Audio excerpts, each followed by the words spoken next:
উপস্থিত মঞ্চে উপবিষ্ট সম্মানিত সকলের নির্বাচিত আজকের সভার সভাপতি ও আমার সামনে বসে থাকা ইসলাম পিপাসু ইসলাম দরদি ভাই আব্বা জানেরা ও পর্দার এক প্রান্তে অপেক্ষামান আমার আদরের মা ও ভগ্নীগণ, প্রত্যেককে জানাই আন্তরিক সালাম, প্রীতি, ভালোবাসা, অভিনন্দন।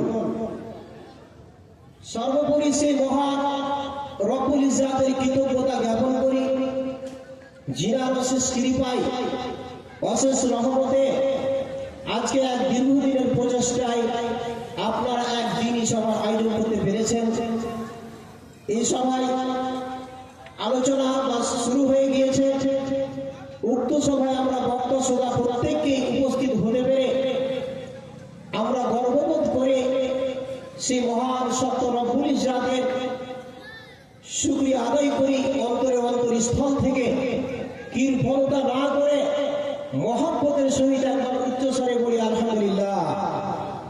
অতঃপর দুরূদ ও সালাম বর্ষিত হোক সারা পৃথিবীর সর্বকালের সর্বশ্রেষ্ঠ মহামানব রাহমাতুল লিল আলামিন, ইয়াতিমের পিতা, রাখালের বন্ধু, গরিব দুঃখী অসহায়দের সাথী, যিনি এই বিশ্ব জগতে পবিত্র মক্কা নগরীতে অন্ধকার পৃথিবীতে আলোর বার্তা নিয়ে 570 মতান্তরে 571 খ্রিস্টাব্দে মা আমিনার গর্ভ থেকে এই পার্থিব জগতে যিনার আবির্ভাব ঘটেছিল, সেই নবী মুহাম্মদ রাসূলুল্লাহ পড়ুন সাল্লাল্লাহু আলাইহি ওয়াসাল্লামের প্রতি অসংখ্য দুরূদ ও শান্তির ধারা বর্ষিত হোক। আল্লাহুম্মা আমিন।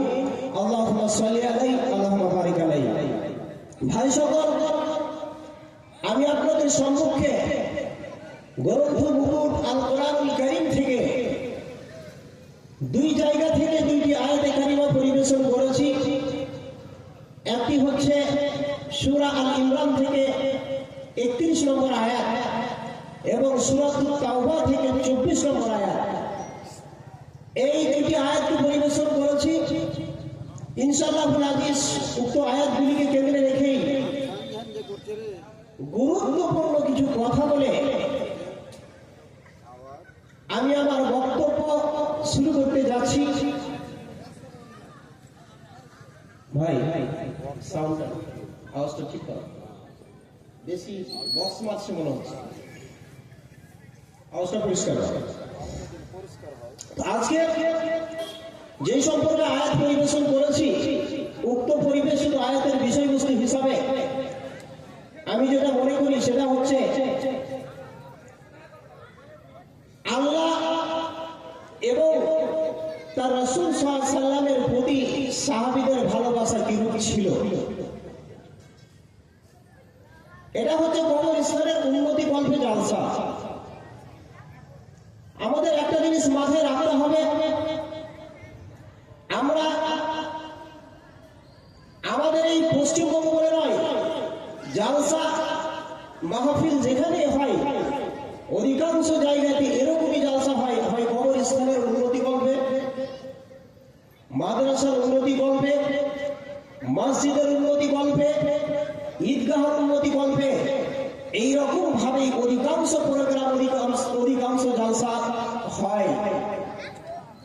কিন্তু আমি মনে করি এত জালসা হওয়ার পরেও আমাদের ইমানের উন্নতি কিন্তু হয় না। ইমানের উন্নতি যে হওয়ার দরকার ছিল সেটা কিন্তু হচ্ছে না। তো ইমানের উন্নতি করতে গেলে কি করতে হবে?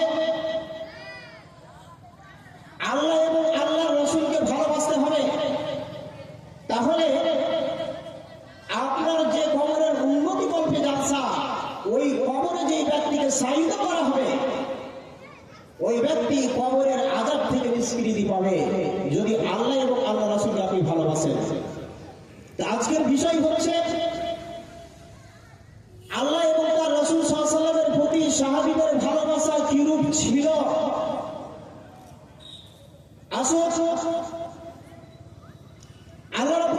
সূরা আল ইমরানের ভিতরে বলছেন আউযু বিল্লাহি মিনাশ শাইতানির রাজীম বিসমিল্লাহির রাহমানির রাহিম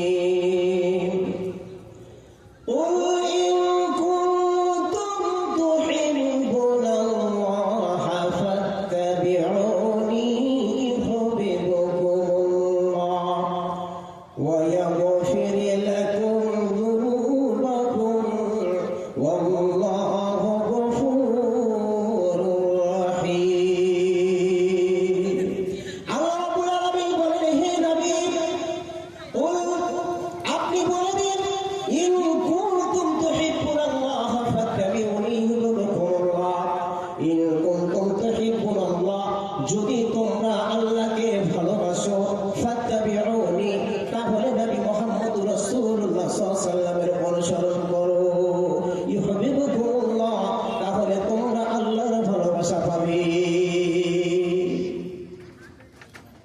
যদি তোমরা আল্লাহকে ভালোবাসো ইন কুনতুম এটাকে যারা আরবি গ্রামার পড়ে থাকেন জানেন ইন হচ্ছে হারফে শর্তিয়া এখানে আল্লাহ রাব্বুল আলামিন একটা শর্ত লাগিয়ে দিয়েছেন যদি তোমরা আমাকে ভালোবাসো যদি আমি আল্লাহকে ভালোবাসতে চাও তাহলে তোমাদের প্রথম নম্বর যেটা কাজ হচ্ছে নবী মুহাম্মদুর রাসূলুল্লাহ সাল্লাল্লাহু আলাইহি সাল্লামের আনুগত্য করতে হবে তিনাকে অনুসরণ করতে হবে অনুসরণ কাকে বলে আপনাকে একটা দৃষ্টান্ত দিলেই বুঝতে পারবেন অনুসরণ কাকে বলে অনুসরণ হচ্ছে মনে করলেন আজকে এই কদমতলার জালসা থেকে আপনি বাড়ি যাচ্ছেন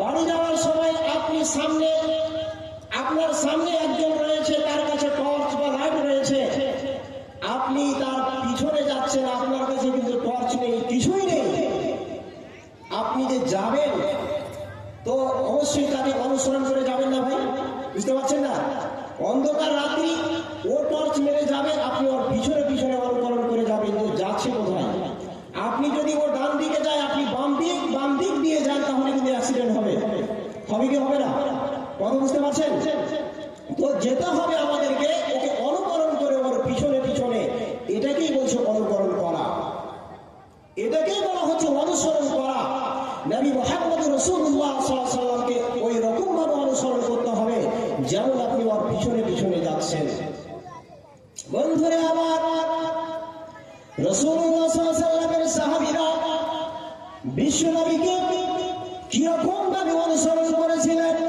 আল্লাহর নবী একদিন মসজিদে খুতবা দিচ্ছিলেন জুমার দিন খুতবা দিচ্ছিলেন এমন সময় পুরো একটা পরিস্থিতিকে কন্ট্রোল করার জন্য আল্লাহর নবী এক সময় বলেছিলেন ইজলিসু তোমরা সকলে বসে যাও এমন সময় রাসূলুল্লাহ সাল্লাল্লাহু আলাইহি ওয়াসাল্লামের একজন সাহাবী যার নাম হচ্ছে আব্দুল্লাহ ইবনে মাসউদ ওই সময় তিনি মসজিদের ভিতরে ঢুকতে যাচ্ছেন গেটের অর্থাৎ দরজার ভিতরে একটি পা দিয়েছেন একটা বাইরে রয়েছে এমন সময় নবীজি বলছেন ইজলিসু তোমরা বসে যাও এই আওয়াজটি আব্দুল্লাহ ইবনে মাসউদের কর্ণকুহরে যখনই পৌঁছেছে আব্দুল্লাহ ইবনে মাসউদ যখনই আওয়াজটি শুনতে পেয়েছেন আব্দুল্লাহ ইবনে মাসউদ সঙ্গে সঙ্গে ওই দরজার চৌকাঠের উপরে বসে পড়েছে তিনি দরজার চৌকাঠের উপরেই বসে গেলেন একটুকু ভাবলেন না হয়তো 1 বা 2 সেকেন্ড সময় লাগবে আমি আমার পাটাকে দরজার ভিতরে করে ভিতরের দিকে বসে যাই এইরকম চিন্তা ভাবনা না করে যখনই নবীজির এই কথা শুনেছেন তোমরা সকলেই বসে যাও আব্দুল্লাহ ইবনে মাসউদ না করে চৌকাঠের উপরে বসে গিয়েছে একই বলছে অনুসরণ করা নবীজি যখনই বলেছেন সঙ্গে সঙ্গেই বসে গিয়েছেন এক বিন্দু পরিমাণ এই চিন্তা ভাবনাও করেননি নবীজি কাকে বসতে বলছেন আমি তো এই মাত্র আসলাম মসজিদে এতক্ষণ কি হচ্ছিল কি হচ্ছে আমি তো কিছুই জানি না অতএব মসজিদের ভিতরে ঢুকেই যাই জি না এইরকম সময় তিনি নিলেন না একেবারে তিনি চৌকাঠের উপরেই বসে পড়লেন এই সাহাবীরা কিভাবে অনুগত করতেন রাসূল সাল্লাল্লাহু আলাইহি ওয়াসাল্লামকে, কিভাবে অনুসরণ করতেন। ভোর বলা মাত্রই বসে পড়েছিল এই জায়গাতে, এক বিন্দু পরিমাণ এদিক ওদিক করেনি। বন্ধুরা আমার, নবীজি একদিন নামাজ পড়াচ্ছিলেন, পরনে ছিল জুতা, জুতা পরে নামাজ পড়াচ্ছিলেন। কারণ সেই সময় জমিন এই পাথর আমাদের মতো মার্বেল ছিল না মসজিদে, আমাদের মতো করে ইটের মসজিদ ছিল না, পাকা মসজিদ ছিল না। হয়তো আমরা যেমন জানাজার নামাজ পড়তে যাই, আমরা জুতা পরে যাই, জুতা পরে থাকি। নবীজি নামাজ পড়াচ্ছিলেন, উনি একটা ওয়াক্তের হবে আসর জোহর যাই হোক, নামাজ পড়াচ্ছিলেন। এমন সময় জুতা ছিল প্রত্যেকের মানে পায়ে। নবীজি হযরত জিবরাইল আলাইহিস সালাম ওই নামাজের অবস্থায় এসে আল্লাহর নবীকে বলছেন, ইয়া রাসূলুল্লাহ, হে আল্লাহ পাকের রাসূল, আপনার জুতাতে কণা লেগে আছে, আপনি জুতাটি খুলে দিন। আল্লাহর নবী জুতা খুলে চালিয়ে দিলেন। সাহাবীরা যখনই দেখলেন আল্লাহর নবী চিনার পায়ে জুতা খুলে চালিয়ে দিয়েছেন, এমন সময় সাহাবীরা তাদের জুতাগুলি খুলে খুলে চালিয়ে দিলেন। নামাজ সম্পূর্ণ হয়ে গেল। নামাজ যখন কমপ্লিট হয়ে গেল, নবীজি যখন সালাম ফিরিয়ে দিলেন, সালাম ফেরানোর পরে আল্লাহর নবী সাহাবীদেরকে জিজ্ঞাসা করছেন, ও সাহাবীরা বলো তো দেখি, তোমরা কি জন্য জুতা খুলেছো? সাহাবীরা প্রত্যেকে একই সঙ্গে বলছেন, আল্লাহ পাকের রাসূল, আপনাকে আমরা জুতা খুলতে দেখেছি বলে আমরাও জুতা খুলেছি, এটা ছাড়া আর আমাদের কাছে অন্য কোনো কারণ নাই। আল্লাহর নবী বলছেন, হযরত জিবরাইল আলাইহিস সালাম আমাকে সেই মাত্র জানিয়ে দিলেন, হে মুহাম্মদ, আপনি যে জুতা পরে আছেন, আপনার জুতায় ময়লা লেগে আছে, অতএব অপবিত্র হয়ে যাবে। এই অপবিত্র অবস্থায় নামাজ হবে না, অতএব আপনি জুতাটাকে খুলে ফেলে দিন। আমি এই জন্য জুতা খুলেছিলাম, আর তোমরা কি জন্য খুললে? সাহাবীরা বলছেন নবীকে, হে আল্লাহ পাকের রাসূল, আপনাকে দেখেছি, আপনাকে অনুসরণ করে আমরা আমাদের জুতাগুলো খুলেছি। একবার প্রত্যেকেই বলুন সুবহানাল্লাহ। এই ছিল সাহাবীদের অনুসরণ। নবী মুহাম্মদ রাসূলুল্লাহ সাল্লাল্লাহু আলাইহি ওয়াসাল্লামকে যখনই সাহাবীরা দেখেছেন যে আমল করতে, সাহাবীরা একেবারে সে আমল করার জন্য উৎসাহিত হয়ে পড়েছেন। একেবারে তিনারা এক কিঞ্চিত পরিমাণ দ্বিধা করেননি, এটা কেন করব, এই জন্য এটা হলো, এইরকম কোনো চিন্তা ভাবনা ছিল না। একেবারে সঙ্গে সঙ্গে আমল। বন্ধু, এই ছিল সাহাবীদের অনুসরণ। আজকে আমরা মুসলমান,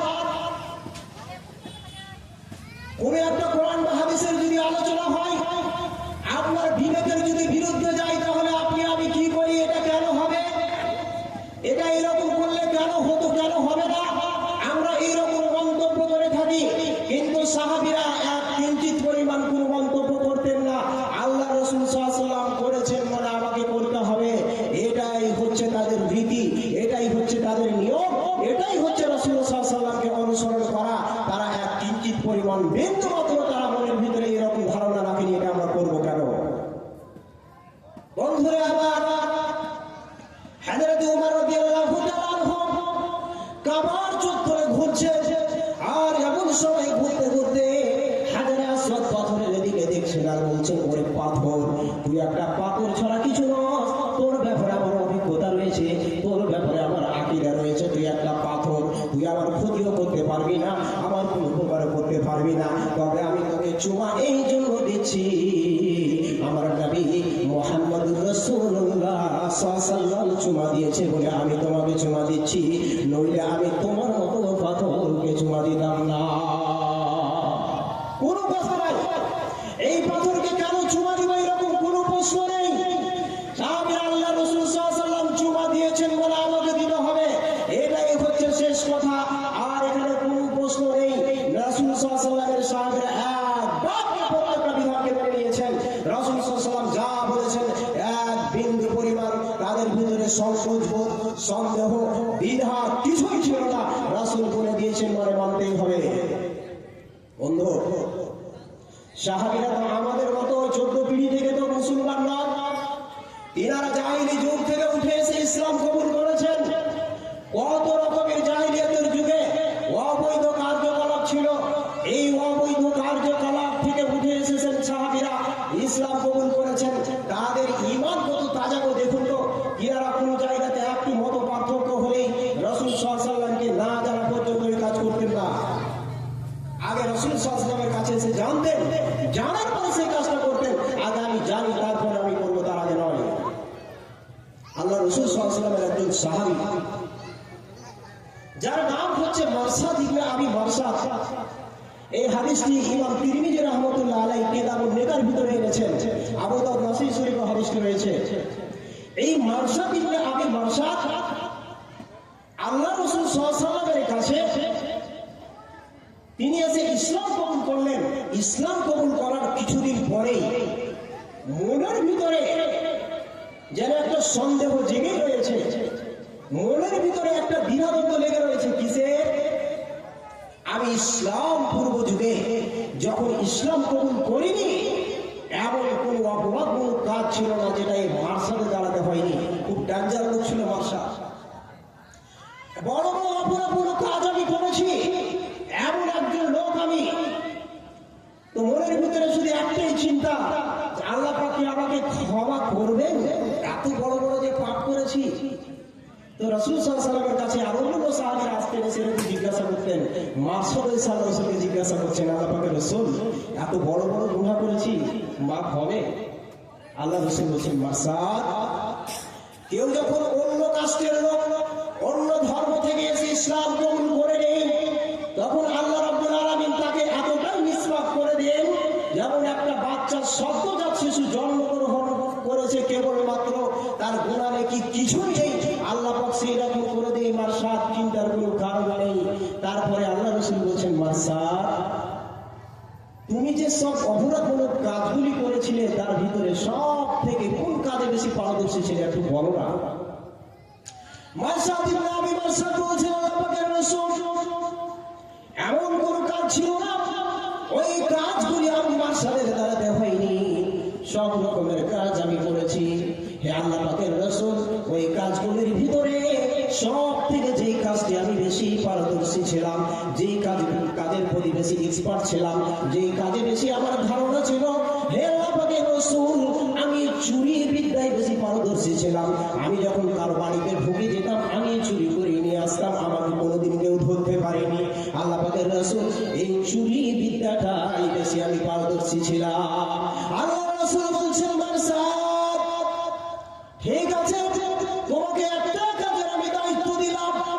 আমার সাহাবীদের ভিতরে কিছু সংখ্যক সাহাবীকে মক্কা নগরের কাফের মুশরিকের দলেরা তাদের জেলখানার ভিতরে, আমার কিছু সাহাবীদেরকে তারা জেলখানায় আটক করে রেখেছে।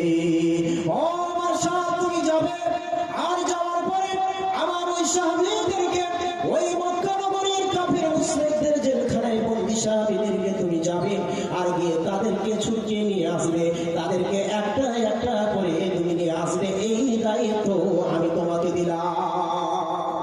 মারসাদ এখন কি করবে? রাসূল বলে দিয়েছেন, রাসূলের আদেশ, এটা বলতেও পারবেন না, হে আল্লাহ পাকের রাসূল, আমি যাব না, আমি যেতে পারবো না এইরকম কাজ করতে।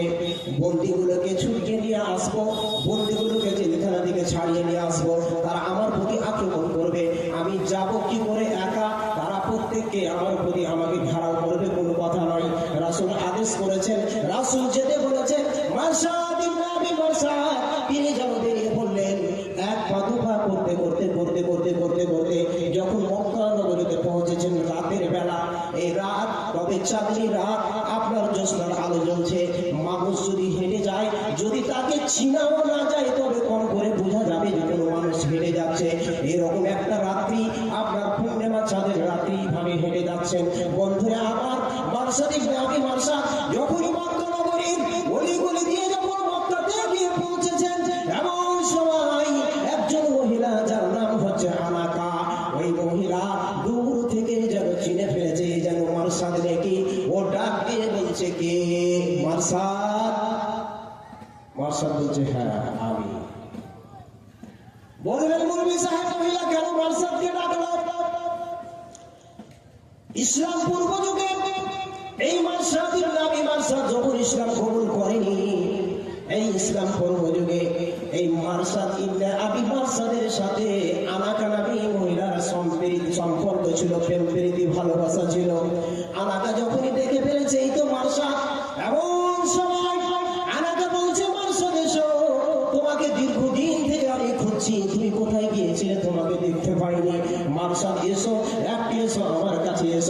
মানসাদ দুইজন মিলে কত প্রেম বিনিময় করবো, প্রেমের আদান প্রদান হবে।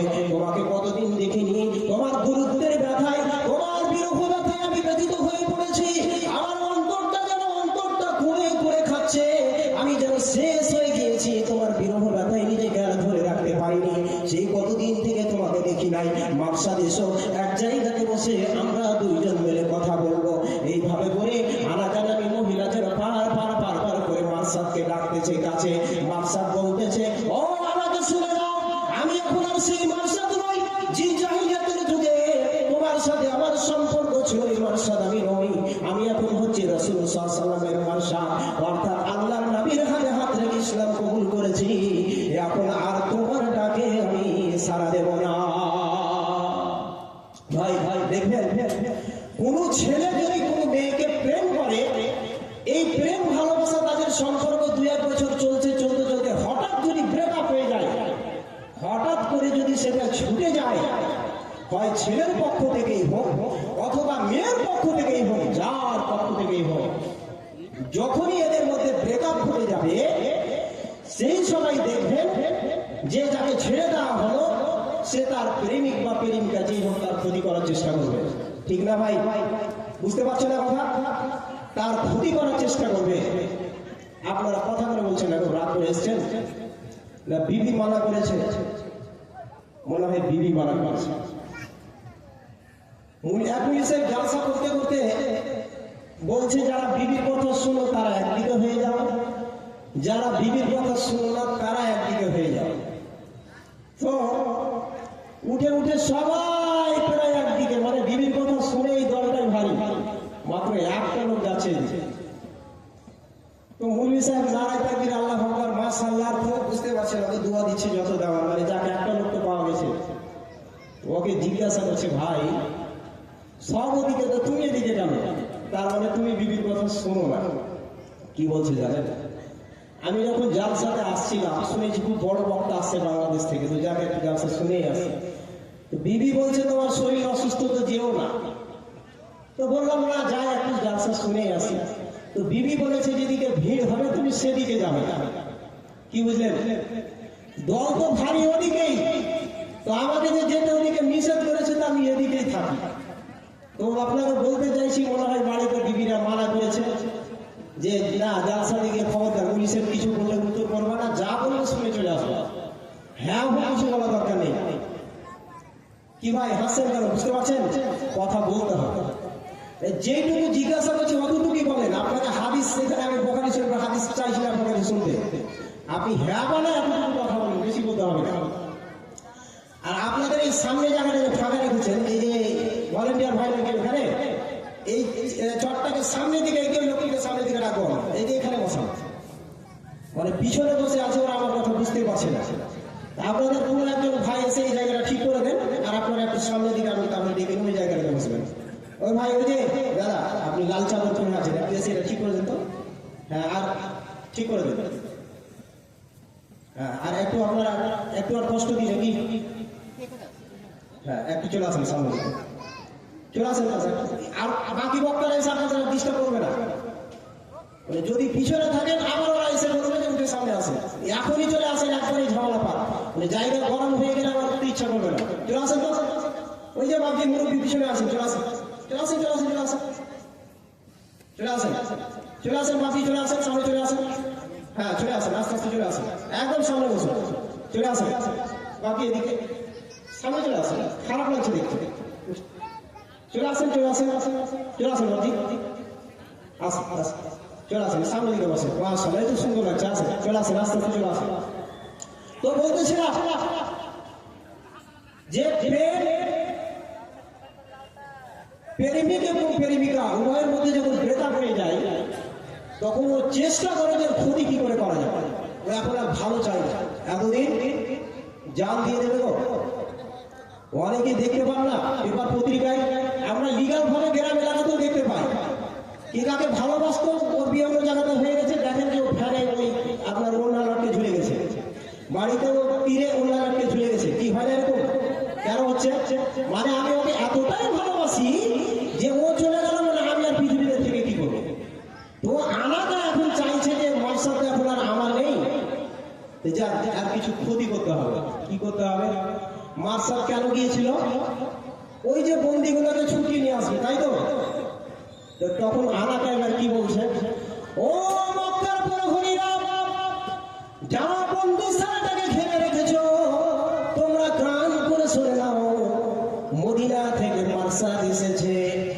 মার্শাল এসেছে মানে তারা বুঝে গেছে ওই রাসূলের সাহাবীদেরকে তো মার্শালকে নিয়ে যাওয়ার দায়িত্ব দেওয়া হয়েছে, নিয়ে যাবে।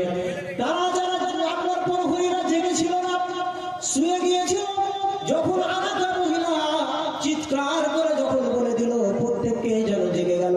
জেগে যাওয়ার পরে বিভিন্ন দিক থেকে যেন এইভাবে করে টর্চ, এইভাবে করে লাইট জ্বালিয়ে খোঁজাখুঁজি করছে, মার্শাল কোথায়, মার্শাল কোথায়, খোঁজাখুঁজি আরম্ভ করে দিয়েছে। মার্শাল বলছে, মার্শাল তখন কি করেছে? যখন তারা এদিক ওদিক করে খোঁজাখুঁজি করে, খোঁজাখুঁজি করে যায়, ওই সময় মার্শাল একটা গুহার ভিতরে, গর্তের ভিতরে ঢুকে যায়। গুহার ভিতরে মার্শাল ঢুকে গিয়েছে। তারা খোঁজাখুঁজি করার পর, তারা অনেক খোঁজাখুঁজি করার পর যখন মার্শালকে পায়নি, তারা গিয়ে আবার ঘুমিয়ে গিয়েছে।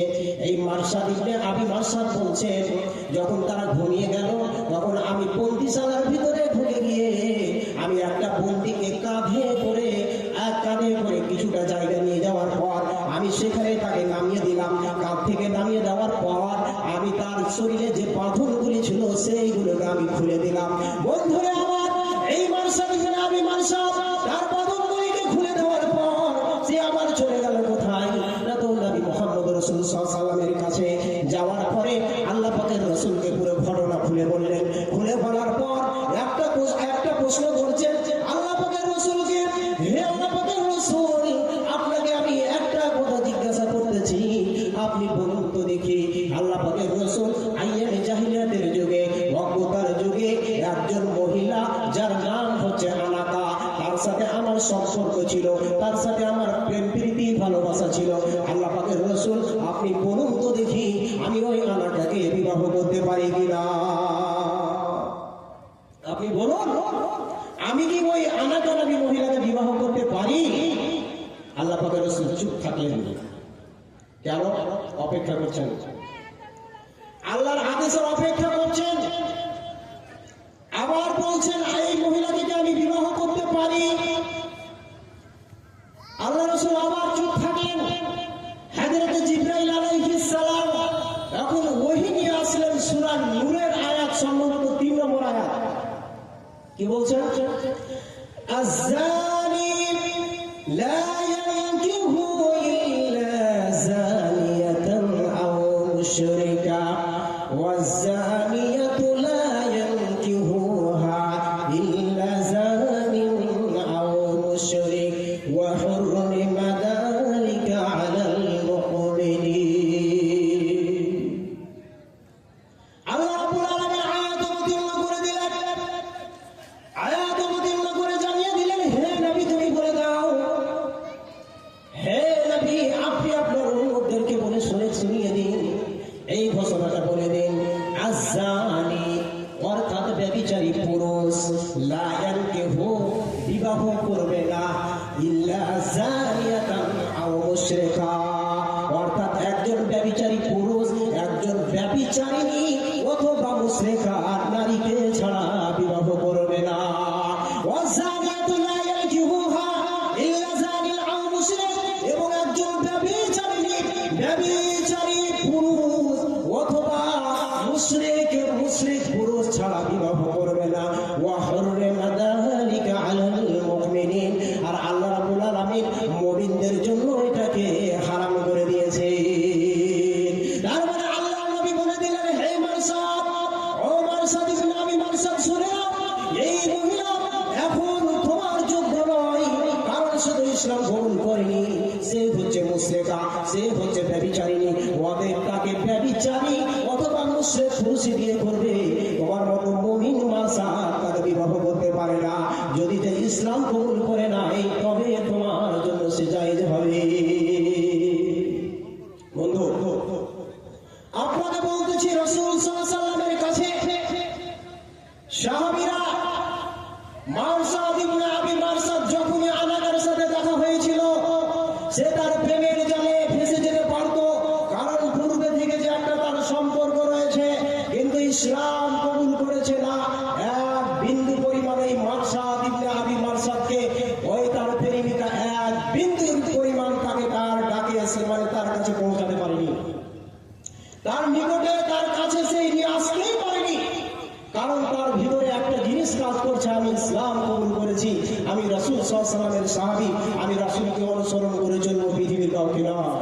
বর্তমানে এটা একটা ভাইটাল ব্যাপার। আজকে বর্তমানে দেখা যায় কোনো যুবককে যদি কোনো যুবতীকে যদি ভালোবাসে, কোনো যুবতী যদি কোনো যুবককে ভালোবাসে, এই কদমতলা গ্রামের প্রত্যেক লোক যদি তার বিরুদ্ধে চলে যায়, তার বাবা মা তো যাবেই, তার দাদা মামা কাকা কাকি এরা তো বিরুদ্ধে যাবেই, পুরো কদমতলার লোকও যদি তার বিরুদ্ধে চলে যায়, সে একা 100। কি ভুল বলছি? ও একা 100। তার মানে যদি ওকে নিষেধ করা হয়, ওই ছেলে তোমার যোগ্য নয়, খবরদার তুমি তার সঙ্গে কোনো সম্পর্ক হবে না, ও রাতারাতি ব্যাগটা কাঁধে করে নিয়েও সকালে শুনতে পাবে যে কার সাথে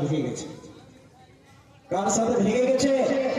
কারণ ও জানে না রাসূল সাল্লাল্লাহু আলাইহি ওয়াসাল্লামের নীতি, রাসূলের সেই আদর্শ সে জানে না যে রাসূল সাল্লাল্লাহু আলাইহি ওয়াসাল্লাম কত কড়া ক্রান্তি ভাবে বলে দিয়েছেন যে এই মহিলা তুমি বাবার অনুমতি ছাড়া বিবাহ করতে পারো না, এই পারমিশন তোমাকে দেওয়া হয়নি। কিন্তু ও এতটাই তার ভালোবাসায় মুগ্ধ, এতটাই তার প্রেমের জালে সে নিজেকে মুগ্ধ করে ফেলেছে যে সে নিজেকে আর কন্ট্রোল করতে পারে না। আর শরীয়ত তো দূরেই থাক, বাবা মাকেও তার মুখে লাথি মেরে দিয়ে সে চলে যায়। আল্লাহ রাসূল বলছেন, হাদিসটি কিতাবুন নিকার ভিতরে এসেছে, মুসলিম শরীফের সহিহ হাদিস। আল্লাহর নবী বলেছেন, আইয়ুমা ইমরাআতিন নাকাহাত বিগাইরি ইজনি ওয়ালিহা ফানিকাহুহা বাতিলুন ফানিকাহুহা বাতিলুন ফানিকাহুহা বাতিলুন। আল্লাহর নবী বলেন, যদি কোনো যুবতী, যদি কোনো মহিলা বাবার অনুমতি ছাড়া, গার্জিয়ান বা অভিভাবকের অনুমতি ছাড়া যদি বিবাহ করে নেই, আল্লাহর নবী বলছেন ফানিকাহুহা বাতিলুন ফানিকাহুহা বাতিলুন ফানিকাহুহা বাতিলুন। অর্থাৎ ওই বিবাহ বাতিল, ওই বিবাহ শুদ্ধ হবে না যতক্ষণ তার অভিভাবক এই বিবাহে সম্মতি না জানাবে। আজকে দেখুন না অপরপর করছে। আমি বলতেছি এই মারসাদ ইবনে আবি মারসাদ তিনি কেমন সাহাবী ছিলেন। তিনি তার প্রেমের জালে তখন ফেসে যেতে পারতেন, কিন্তু তার যেহেতু একটা সম্পর্ক ছিল, নিজেকে হয়তো ভেবেছিলেন যদি পারমিশন থাকে তাহলে আমি বিবাহ করব। রাসূলের কাছে আসলেন, রাসূল সোজা কথা বলে দিলেন যে তোমার হচ্ছে উপযুক্ত মেয়ে নয়, কারণ সে যদি ইসলাম কবুল করে তাহলে তুমি তাকে বিবাহ বন্ধনে আবদ্ধ করতে পারবে। এই ছিল সাহাবীদের অনুসরণ। রাসূলকে এইভাবেই অনুসরণ করেছিলেন সাহাবীরা, এইভাবেই রাসূল সাল্লাল্লাহু আলাইহি ওয়াসাল্লামকে সাহাবীরা অনুসরণ করেছিলেন। আজকে আমরা সেই অনুসরণকে ভুলে গিয়েছি বন্ধু। আজকে আমরা এতটাই নিচে নেমে গিয়েছি, আজকে এখানে আমাদের জালসা, অতএব আমরা লক্ষ টাকা খরচ করে জালসা করি, অথচ মানুষ আজকে দেখুন নাই ঘুরছে মেলাতে। এখানে যে লোক বসে আছে তার থেকে 10 গুণ লোক মেলাতে আছে। এই মেলাতে 10 গুণ আছে। আপনি জালসা করেছেন মানুষকে পরিবর্তন করার জন্য, মানুষের ঈমান তাজা হবে তার জন্য, কিন্তু দেখা যাচ্ছে মানুষের ঈমান তাজা কি হবে, ঈমানে আরো পোকা লাগছে। কারণ ওই যে আপনি ঈমানে পোকা লাগানি খুলে রেখেছেন, মেলা না হলে আজকাল জালসাই হচ্ছে না, মেলা না বসলে জালসাই হচ্ছে না। এই 2-1 বছর আগে দেখেছিলাম জলঙ্গার জালসাতে মেলাকে বন্ধ করে দিলেন, লোক আর স্টেজে নাই, এই জালসা প্যান্ডেলে সব এদিক ওদিক গুলকে দৌড়িয়ে বেড়াচ্ছে, কোথায় দোকান আছে, ফুচকার দোকান আর জিলাপির দোকান খুঁজে বেড়াচ্ছে কোথায় আছে। যতদিন পর্যন্ত এই সমস্ত মেলাগুলি আমরা উঠাতে পারবো, আমাদের এই জালসা করে লক্ষ টাকা খরচ করে আমাদের তেমন কোনো লাভ হবে না। ওই কবরের উন্নতি হবে ঠিক, আর লাভ কাদের হবে? 3 প্রকার 3 শ্রেণীর লোকের লাভ হবে জালসা করে। কাদের? নাম্বার 1, প্রথম নম্বর হচ্ছে এই প্যান্ডেলওয়ালা। এই ভাই একটা শ্রম দিয়েছে, আপনার এই জালসার মাধ্যমে একটা সে কাজ পেয়েছে, হোক 2-4 হাজার যাই করুক, তার একটা ব্যবসা, সে একটা কিছু লাভ করবেই। এই ভাই একটা কাজ পেয়েছে, এই ভাইয়ের একটা লাভ। দ্বিতীয় নম্বরে লাভ হচ্ছে বক্তাদের। ওই যে এখনকার ভাইরাল কমিটি আর চাইছে ভাইরাল বক্তা, যে বক্তা যত ভাইরাল এখন তার দাম তত বেশি বাজারে। কালকেই যদি 10,000-এ জালসা করে, এখন আপনার কদমতলা থেকে ফোন করেছেন, ভাইরাল বক্তা তো আপনাকে ওকে নিতেই হবে, ওর ভিজিট আরো ওখানে 2-4 হাজার বাড়িয়ে দিল। কেন? আপনি তো দাম বাড়াচ্ছেন গো, আপনি যে ভাইরাল বক্তার দাম বাড়াচ্ছেন,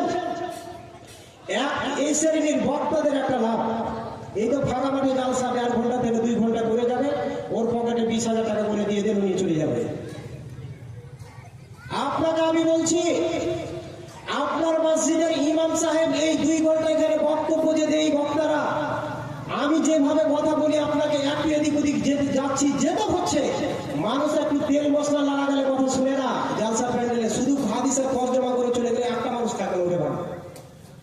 কিন্তু আপনার ইমাম সাহেব আপনার মসজিদে প্রতিদিন সপ্তাহে একদিন জুমার দিন 8 ঘন্টা করে কথা বলে। বছরে 52টি জুমা হয়, মানে 52টি জুমা 12 মাসে হয়। আপনি মনে করালেন এক মাসে 4টাও যদি মনে করেন 4টাকে বেশি রাখলাম, তাহলে আপনার ইমাম সাহেব নিখুঁত ভাবে আপনাকে মাসে 2 ঘন্টা বক্তব্য শোনান না? কি শোনান না? সেখানে কোনো হট্টগোল হয় কি? সেখানে কোনো চিৎকার চেঁচামেচি হয়? মানুষ একইভাবে নিজম ভাবে বসে, মানুষ নিঃশব্দে বসে একইবারে সেই রকম গতিতে ইমাম সাহেবের দিকে তাকিয়ে থেকে খুতবা শুনেন। কারণ আপনার ইমাম সাহেব আপনাকে 4টা জুমাতে 2 ঘন্টা বক্তব্য শোনান, আপনি ইমাম সাহেবকে মাইনে দেন মাত্র 10,000 টাকা। কেন? আপনি যে একটা বক্তাকে 2 ঘন্টা বক্তব্য, 1.5 ঘন্টা বক্তব্য দেওয়ার পরে 20,000 টাকা করে দিলেন, আপনি আপনার ইমাম সাহেবকে, আপনি বিবেকবান লোক হন, আপনি আপনার ইমাম সাহেবকে মাসে বক্তব্য দেওয়ার জন্য আপনাকে 10,000 টাকা করে দিতে হবে, নইলে এটা আপনি বৈষম্যমূলক আচরণ হচ্ছে আপনার। আপনি বক্তাকে 10,000 টাকা দিতে পারছেন, 20,000 টাকা দিতে পারছেন, কিন্তু আপনার ইমাম সাহেবকে দিতে পারেন না। অথচ রাসূলুল্লাহ সাল্লাল্লাহু আলাইহি ওয়াসাল্লাম ওই জায়গায় থেকে ইসলাম প্রচার করেছেন, ওই জায়গায় থেকে মানুষকে ইসলামের দাওয়াত দিয়েছেন, ওই জায়গা থেকেই রাসূলের ওই জায়গা থেকেই আপনার ইমাম সাহেব কথা বলেন। অথচ আপনি ইমাম সাহেবকে বেতন দেন 8,000 10,000 টাকা। আর কেউ যদি 12-15 দেয়, তাহলে ও চাই যে আমার মসজিদে কাবা শরীফের ইমাম সাহেব চলে আসে। বিজ্ঞপ্তি দেখেন না, হাফিজ লাগবে, কারি লাগবে, জেনারেল শিক্ষিত MA BA কমপ্লিট থাকতে হবে, তারপরে মাদ্রাসায় ফারাগাত হতে হবে, আরো কিছু যদি থাকে কম্পিউটার সায়েন্স ইত্যাদি, তাহলে আলহামদুলিল্লাহ ভালো। বেতন কত? 12,000। আর বাকি যারা মুরব্বি সাহেব হয়েছে ওরা গরুর ঘাস কাটবে। আপনি একটু বেতন বেশি দিবেন, যা আছে একদম কোয়ালিফিকেশন ওরকম ভালো করে যাচাই বাছাই করে নিয়ে সব নিয়ে নিলেন, এগিয়ে নিলেন। আপনাকে বলতেছি, আপনার মন মানসিকতা আপনি চেঞ্জ করুন। জালসার নামে যা হচ্ছে এগুলো বন্ধ করতে শিখুন। আগামী দিনে এই প্রতিশ্রুতি এই জালসা থেকে নেন যে এই জালসাতে উৎসব হবে না, এই জালসাতে কোনো মেলা বসবে না। মানুষ এখানে না বসে মেলাতে ঘোরাফেরা করছে, আর কিছু মানুষ ওখানে খাবারের ওখানে 100টা ভিতরে 200টা বাইরে লাগিয়ে দিচ্ছে। 12টা পর্যন্ত তো জালসা, এত খাওয়ার ব্যবস্থা করারই কি ছিল? বাড়ি থেকে খেয়ে এসে মানুষ জালসা শুনতে পারতো না? আমাদের সব নেচার হয়ে গেছে, এটা নিয়মে পরিণত করে ফেলেছি। বন্ধুগণ, বলতেছিলাম, আপনি বৈষম্যমূলক আচরণটাকে দূরে সরিয়ে দিন, ইনসাফ করতে শিখুন। আপনার ইমাম প্রতি সপ্তাহে আপনাকে 8 ঘন্টা করে খুতবা দেই, 2 ঘন্টা খুতবা শোনান। এরপরে আপনার ইমাম 5 ওয়াক্তের আজান দেন, আপনার ইমাম সাহেব আপনাকে নামাজ পড়িয়ে দেন। আপনার ইমাম সাহেব আরো অনেক কাজ, মসজিদ ঝাড় দিতে হবে, পায়খানা বাথরুম সাফ করতে হবে, সবাই নাকের ফোঁটা মুছে যাবে, ওই গামছা পরিষ্কার করতে হবে। রাত 10টার পরে কোনো আল্লাহর বান্দা গিয়ে এশারের নামাজ পড়ে আসছে, গেটটা খুলে রেখেছে, ফ্যানটা বন্ধ করেনি। এক মুরব্বী সকাল 3টার দিকে যাচ্ছে তাহাজ্জুদ পড়বে, যে দেখছে যে ফ্যান ঘুরে, ইমাম সাহেবকে তখনই ধমক দিয়ে বলে, ইমাম সাহেব মসজিদের ভিতরে ফ্যান যে ঘুরছে, আপনি কি করছিলেন? দেখেন বিবেক, দেখেন না, এরকম ঘটছে। আপনাকে বাস্তব কথা বলছি, মসজিদে ফ্যান ঘুরছে, ইমাম সাহেব কি করবে বলেন? তার মানে ওকে মসজিদে বসে থাকতে হবে, তো কখন আসবে নামাজ পড়ে যাবে, ফ্যান লাইট অফ করতে হবে। এই তো হচ্ছে বিবেক। তো বলতেছিলাম, আপনি মানসিকতা চেঞ্জ করুন, জালসা করুন, ঠিক আছে। আপনার ইমানের যাতে পরিবর্তন হয়, জাতির পরিবর্তন হয়, আপনার পরিবর্তন হয়, এইরকম মন মানসিকতা নিয়ে আপনি জালসা করুন। রাসূল সাল্লাল্লাহু আলাইহি ওয়াসাল্লামের সাহাবীদের মতন করে একটা হাদিস এখন শুনেছি, এর প্রতি আমল করতে শিখুন। দেখুন তো রাসূল সাল্লাল্লাহু আলাইহি ওয়াসাল্লামের সাহাবিয়ারা কেমন ছিলেন, মহিলা সাহাবিয়ারা কেমন ছিলেন, আজকে আমাদের বর্তমান মহিলারা কেমন আছে? পর্দার আয়াত অবতীর্ণ হয়েছে রাত্রি বেলাতে, এশারের নামাজ পড়ে কেউ বাড়ি গিয়েছে, কেউ হয়তো আছে। তো যারা আছে তাদের কানে খবর গিয়েছে, আর যারা তো বাড়ি চলে গিয়েছে তারা তো এখনো খবর পায়নি। ওদের কানে খবর যায়নি। তো সকালে যখন ফজরের নামাজ পড়তে এসেছে মহিলারা, তো সেই সময় যারা আয়াত শুনেছে তারা তো পর্দা করে এসছে, যারা শুনেনি তারা তো সাধারণভাবে আসে। বন্ধুরা আমার, একজন বৃদ্ধা মহিলা, বয়স মনে করে নিতে পারেন 60-70 পৌঁছে গিয়েছে, এমন একজন বৃদ্ধা মহিলা, সে যেন আস্তে আস্তে করে আসছে মসজিদে ঢুকতে যাবে। এমন সময় একটা ছোট বাচ্চা, হতে পারে তার পোতা কিংবা নাতির বয়সে, সে যেন ডাক দিয়ে বলছে, দাদি, ও দাদি, আপনি কি খবর পাননি? আপনি কি জানেন না আজকে রাত্রিতে পর্দার আয়াত অবতীর্ণ হয়েছে? অতএব আর আপনাদেরকে সাধারণভাবে আসা যাবে না, আজ থেকে পর্দা করে আসতে হবে। এই খবর কি আপনার কানে যায়নি? যখনই ওই কথাটি তার মুখ থেকে, ওই একটা ছোট্ট বাচ্চার মুখ থেকে ওই বৃদ্ধা মহিলা যখনই শুনেছে, সঙ্গে সঙ্গে বসে পড়েছে। আর বসে পড়ার পরে বলছে, ভাই, দাদু আমার একটু বাড়ি যাবে, আর যাওয়ার পরে আমার বাড়ি থেকে একটা বড় চাদর নিয়ে আসবে, ওই চাদরটা নিয়ে এসো, আমি চাদরটা জড়িয়ে নিয়ে তারপরে আমি এই মসজিদে যাব। ওই ছোট্ট বাচ্চা বারবার বলছে, দাদি আমার, আপনি তো শুনেননি পর্দার আয়াত অবতীর্ণ হয়েছে ইশারের পরে, রাত্রি বেলাতে আপনি বাড়ি চলে গিয়েছেন, আপনি তো শুনেননি, বাড়ি চলে গিয়েছিলেন। অতএব এখন এইভাবে গিয়ে ফজরের সালাতটা আদায় করে নিন, তারপরে আবার যখন জোহরে আসবেন তখন পর্দা ঘুরে আসবেন। দাদি বলছেন, না না না না, আমার কানে এখনই, আমি আমার কর্ণকুহরে এখনই পৌঁছেছে, আমি আর বিলম্ব করবো না, এখনই আমাকে পর্দা করতে হবে। যাও, বাড়ি গিয়ে তুমি চাদরটা নিয়ে আসো, আমি আমার চাদরটা শরীরে ভালো করে জড়িয়ে পর্দা করে আমি মসজিদে যাব। আপনাকে বলতেছি, ও পর্দার ভিতরে থাকা নারী, আপনাকেই বলতেছি, রাসূলুল্লাহ সাল্লাল্লাহু আলাইহি ওয়াসাল্লামের যুগের নারীরা এইভাবে রাসূল সাল্লাল্লাহু আলাইহি ওয়াসাল্লামের রীতিনীতিকে, কোরআন হাদিসকে এইভাবে অনুসরণ করেছিলেন। সঙ্গে সঙ্গে আমল এক বিন্দু পরিমাণ এদিক ওদিক করা যাবে না, একেবারে আয়াত অবতীর্ণ হচ্ছে আর সঙ্গে সঙ্গে আমল ছিল। এইভাবে যদি আপনি আমল না করেন, তাহলে কবরের উন্নতি করবে শুধু জালসাই হবে, আপনার ঈমানের কোনো উন্নতি হবে না, আপনার নিজের কোনো উন্নতি হবে না। কবরের উন্নতি তো ঠিকই হবে, কিন্তু আপনার কোনো উন্নতি হবে না। এই জন্য বলছি, নিজেকে পরিবর্তন করতে শিখুন, নিজেকে পরিবর্তন করুন। বিষয় কি ছিল? আল্লাহ বলছেন, যদি তোমরা আমাকে ভালোবাসো তাহলে রাসূলুল্লাহ সাল্লাল্লাহু আলাইহি ওয়াসাল্লামকে অনুসরণ করো। যদি আল্লাহকে আপনি ভালোবাসেন আর আল্লাহর ভালোবাসা যদি আপনি পেতে চান, তাহলে আপনার কাজ হচ্ছে রাসূলুল্লাহ সাল্লাল্লাহু আলাইহি ওয়াসাল্লামকে অনুসরণ করতে হবে। দ্বিতীয় নম্বর বিষয় ছিল আমার, রাসূলুল্লাহ সাল্লাল্লাহু আলাইহি ওয়াসাল্লামের সাহাবীরা আল্লাহর রাসূল সাল্লাল্লাহু আলাইহি ওয়াসাল্লামকে কতটা ভালোবেসেছিলেন, তাদের জীবনে, তাদের জীবদ্দশায় আল্লাহ রাসূল সাল্লাল্লাহু আলাইহি ওয়াসাল্লামের সঙ্গে তাদের ভালোবাসার দিক দিয়ে রাসূল সাল্লাল্লাহু আলাইহি ওয়াসাল্লামের সঙ্গে কিরূপ আচরণ ছিল। আল্লাহর নবী বলেন, হাদিসটি মুসলিম শরীফের হাদিস বর্ণনা করেছেন হযরত আনাস ইবনে মালিক রাদিয়াল্লাহু তাআলা আনহু। তিনি বলেন, লা ইউমিনু আহাদুকুম হাত্তা আকুনা আহাব্বা ইলাইহি মিন ওয়ালিদিহি ওয়া ওয়ালাদিহি ওয়ান নাসি আজমাইন। আল্লাহর নবী বলেন, অতক্ষণ পর্যন্ত কোন মানুষ পূর্ণ ঈমানদার হতে পারে না। লা ইউমিনু আহাদুকুম, তোমাদের মধ্যে কেউ অতক্ষণ পর্যন্ত পূর্ণ মুমিন হতে পারে না, হাত্তা আকুনা আহাব্বা ইলাইহি মিন ওয়ালিদিহি ওয়া ওয়ালাদিহি ওয়ান নাসি আজমাইন। তার পিতামাতা, তার আত্মীয় স্বজন, তার পাড়া প্রতিবেশী, তার বন্ধু বান্ধব, যেই হোক না কেন, এই সম্পর্কের লোকদের থেকে নবী মুহাম্মদুর রাসূলুল্লাহ সাল্লাল্লাহু আলাইহি ওয়াসাল্লামকে যতক্ষণ পর্যন্ত এদের থেকে বেশি না ভালোবাসবে, ততক্ষণ ওই লোকটা পূর্ণ মুমিন হতে পারবে না।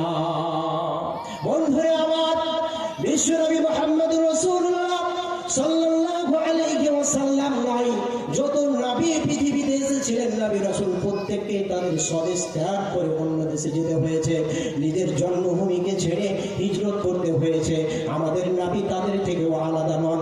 আল্লাহ রাব্বুল আলামিন নবীজিকে আগেই ইঙ্গিত করে দিয়েছিলেন, হে নবী, এই মক্কা আপনার জন্য নিরাপদের জায়গা নয়, এই মক্কা ছেড়ে আপনাকে মদিনা যেতে হবে। এই রকম নির্দেশ আল্লাহ রাব্বুল আলামিন আগে থেকে দিয়েছিলেন। একদিন হঠাৎ করে আল্লাহ রাব্বুল আলামিন নবীজিকে বলছেন, হে মুহাম্মদ, আর দেরি নয়, আজকে রাত্রিতে তোমার জন্মভূমি মক্কা ছেড়ে মদিনায় হিজরত করতে হবে। বাড়িটা চতুর্দিক থেকে কাফেররা বিষ্টন করে রেখেছে। আল্লাহর নবীর বাড়িটাকে সময় আল্লাহ রাব্বুল আলামিন জানিয়ে দিচ্ছেন, হে মুহাম্মদ তোমাকে এখনই বেরিয়ে যেতে হবে, দেরি করা যাবে না।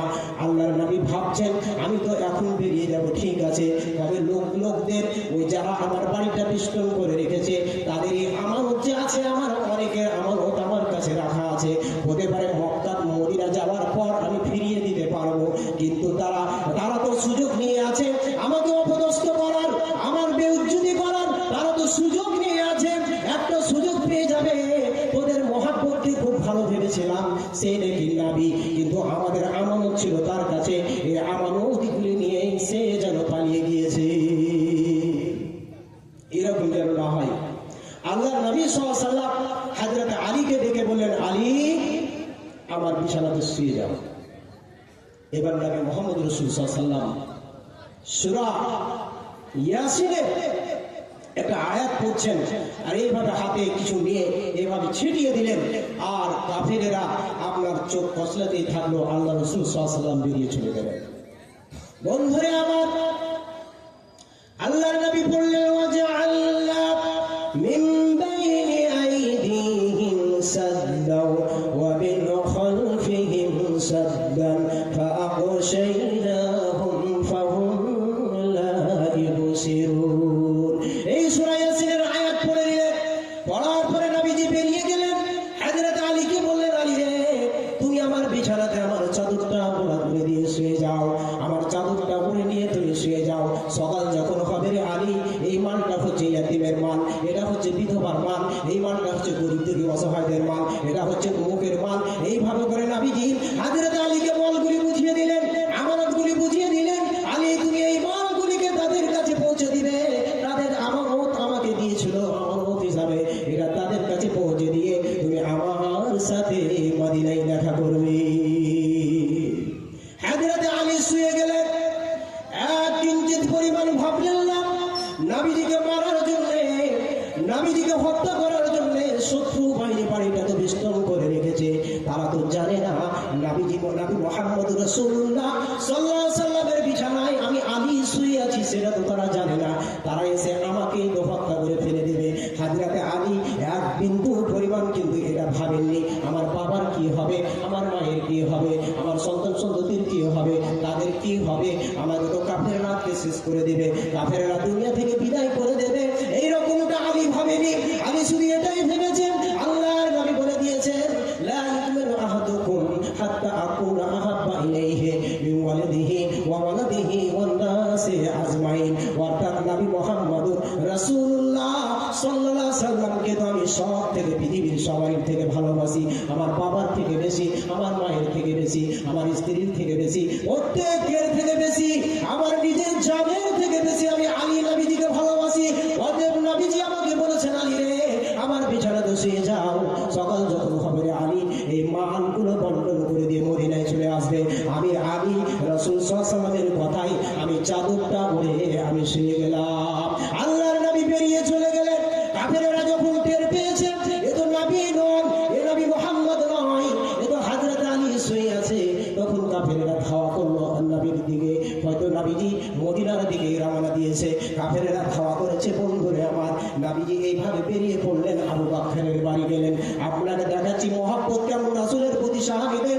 আবু বকরের বাড়ি যখনই গিয়েছেন, এইভাবে করে দরজা নক করেছেন, দরজায় ঠোকা মেরে নবীজি শুরু বলেছেন, আবু বকর। আবু বকর এক বিন্দু পরিমাণ দেরি করেননি, চট করে আবু বকর দরজাখানা খুলে দিয়েছেন। আল্লাহর নবী বলছেন, আবু বকর কি ব্যাপার, তুমি কি করে জানলে আমি আসবো? আবু বকর বলছেন, আল্লাহ পাকের রাসূল আপনি আজ থেকে কিছুদিন আগে আমাকে বলেছিলেন আবু বকর আমাকে মক্কা ছেড়ে মদিনা যেতে হতে পারে, আর তুমি আমার সঙ্গী হবে। আল্লাহ পাকের রাসূল সেই দিন থেকে আমি রাত্রিবেলাতে আমি দরজায় হেলানা নিয়ে দাঁড়িয়ে থাকি, কারণ আমার নবী আসবেন। আমার নবী এসে যদি আমার দরজার বাইরে থেকে একবারের অতিরিক্ত যদি আমাকে ডাক দেন, আমার নবীজি, আমি নবীজির যেন নবীজির সঙ্গে আমার এটা হয়তো আচরণ করা ঠিক হবে না, আমার যেন বেয়াদবি করা হয়ে যাবে। অতএব আমি শুধু সময় বলছি, কখন সেই দিনটা আসবে, কখন সেই দিন আসবে আমাকে মদিনা হিজরত করতে হবে নবীজির সাথে। এই জন্য রাত্রিবেলাতে আমি দরজায় হেলানা দিয়ে দিয়ে আমি ঘুমাই।